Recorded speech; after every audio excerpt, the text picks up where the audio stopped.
अब थोड़ी सी काली तिली चढ़ा दी, ज्यादा लेकर आए हो तो एक और रख दो, पंडित जी से कह दो ये रखा है। मूंग ज्यादा नहीं, थोड़ा सा चढ़ाया, ये महाराज जी रखा। अब तुमने तो उंडे ले जाए, वो दूसरी आए, पानी उंडेल के चले जाने, भाई चिपक गई वो काली तिल्ली पूरी ऐसी। अब भगवान भी सोचे, बताओ। जब 84 महादेव की यात्रा करी थी, जो लोग हमारे साथ में गए थे 84 महादेव करने के लिए 2-1 साल पहले, तो उस समय पर सबको मालूम होगा कि मंदिर के अंदर हमने प्रवेश नहीं दिया। जिस महादेव पे जो चीज चढ़ना थी उसके लिए एक बर्तन रख दिया, पात्र रख दिया, और उसमें आप चढ़ा दो, और वो पात्र शिव जी को छुआ दो, शंकर को। जिन्होंने 84 महादेव हमारे साथ करे थे, हाँ, उनको ज्ञात होगा। वस्तु चढ़ाई जरूर है, पर शंकर को समर्पित जरूर करिए। तो फिर निवेदन करेंगे, आप जाओ मंदिर में, पर मंदिर में जाते समय इतना भान जरूर रखना कि हम कुछ चंदन लगाएं, अगरबत्ती लगाएं, दिया लगाएं, धूप बत्ती लगाएं, ना लगाएं, पर शंकर के मंदिर में सफाई होना जरूरी है, शिव के मंदिर में साफ होना जरूरी है। उसका कारण क्या है? क्योंकि भगवान विष्णु के मंदिर में कीचड़ नहीं हो सकता, क्योंकि वहां तो पहले से ही पोछा लगा, वहां कौन सा पानी रोज का चढ़ रहा है? राम जी के मंदिर में कौन सा रोज का पानी चढ़ रहा है? भगवान सांवरिया सेठ के मंदिर में कौन सा रोज का पानी चढ़ रहा है? जितने भगवान के मंदिर जाओगे, भवानी आदि, वहां कौन सा रोज पानी? पर शंकर जी को तो रोज गंगा का जल चाहिए, बिना जल के तो रहते ही नहीं। तो किसी ने पूछा, आखिर शंकर जी को ये रोज पानी चढ़ाने का विधान क्या वर्णन करता है? तो शिव महापुराण की कथा में विद्येश्वर संहिता में लिखा, लिंग महापुराण के अंतर्गत वर्णन करा, और साथ में स्कंद पुराण में कहा गया कि शंकर को तृप्ति का भान कराता है जल।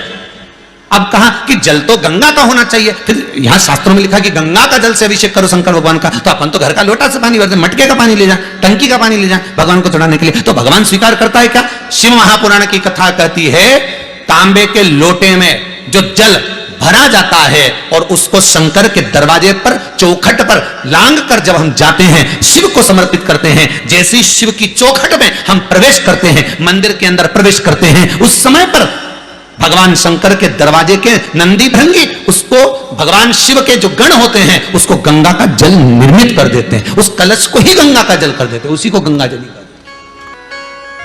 शिव जी का नाम बटकेश्वर महादेव हो गया। यह वो बटकेश्वर महादेव हैं।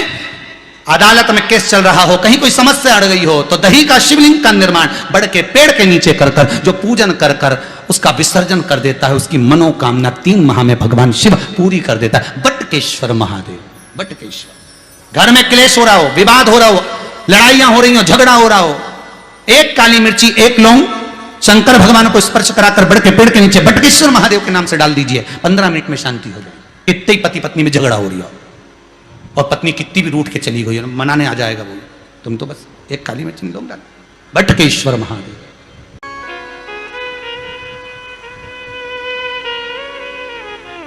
कितनी बार कहा आपको, कई बार कथा में कहा कि घर से पानी लेकर जाओ, पर मंदिर के अंदर नल लगा है, वही बाल्टी रखी है, नल चालू करा, बाल्टी में से भरा, शंकर जी को चढ़ाया। अब यहां शिव पुराण क्या करे कि चौखट में से जब आप जल लेकर प्रवेश करोगे तो वो गंगा का जल बन जाएगा। अब देखिए जरा संवाद, शिव महापुराण का चरित्र स्मरण करिए।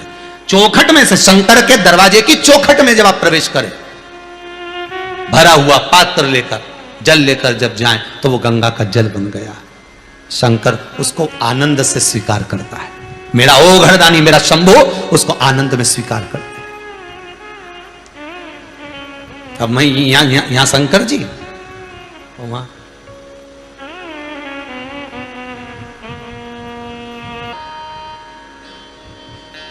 कई लोग प्रश्न खड़ा करते हैं, महाराज जी ये बताओ, सत्यनारायण जी की कथा में लिखा हुआ है कि ब्राह्मण ने सत्यनारायण जी की कथा कराई और उसका ये हुआ। वो लोग सही है कि गलत है, पहला दिया। दूसरे में फिर उसने वो गया लक्कड़हारा, उसने सत्यनारायण जी की कथा सुनी और सत्यनारायण जी की कथा सुनी, प्रसाद लिया, घरे आया, लकड़ी बेचने गया। बोलो सही है कि नहीं है? ऐसी है नहीं? हाँ, तो लकड़ी बेच के आया तो उसको अच्छा दुगना दाम मिला, उसने फिर सत्यनारायण जी की कथा कराई। फिर तीसरा अध्याय आ गया, उन्हें सत्यनारायण जी की कथा करी, लीलावती कलावती का संवाद आया। फिर चौथे में भी लीलावती कलावती का संवाद आया, वो का पति पानी में डूबने लगा, भगवान सत्यनारायण की कथा करवाई। फिर 5वें में राजा गया, सत्यनारायण जी की कथा का प्रसाद नहीं लिया तो सत्यनारायण भगवान ने रुष्ट हो गए। अब यह समझ में नहीं आई ये पूरे 5 अध्याय में सत्यनारायण की कथा कौन सी थी?